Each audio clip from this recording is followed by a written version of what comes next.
Bonsoir et merci de nous faire confiance. La COP 15 à Abidjan, les travaux ont été ouverts aujourd'hui jusqu'au 20 mai. Les pays participants devront décider des actions futures pour atténuer les conséquences de la progression de la sécheresse qui menace 20 millions de personnes dans la Corne de l'Afrique. Parmi les dirigeants du monde ayant fait le déplacement de la Côte d'Ivoire, figure Félix-Antoine Tshisekedi Tshilombo de la RDC, arrivé hier dans la soirée accompagné de son épouse.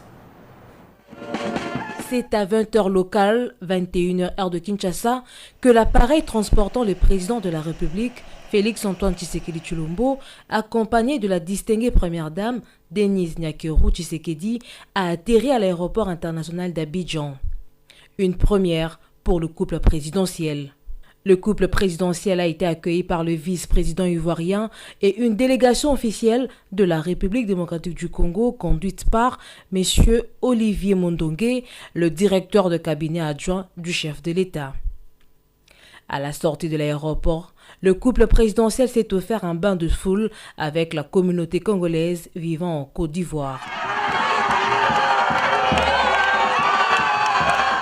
Sous cette ambiance chaleureuse, le président et la première dame ont salué la foule et échangé avec certains compatriotes présents sur place. Le président de la République qui arrive de Djouba au Sud-Soudan vient ici à Abidjan pour participer au sommet des chefs d'État de la COP 15 sur la lutte contre la désertification et la sécheresse. De son côté, la distinguée première dame prendra part au caucus genre de la COP 15.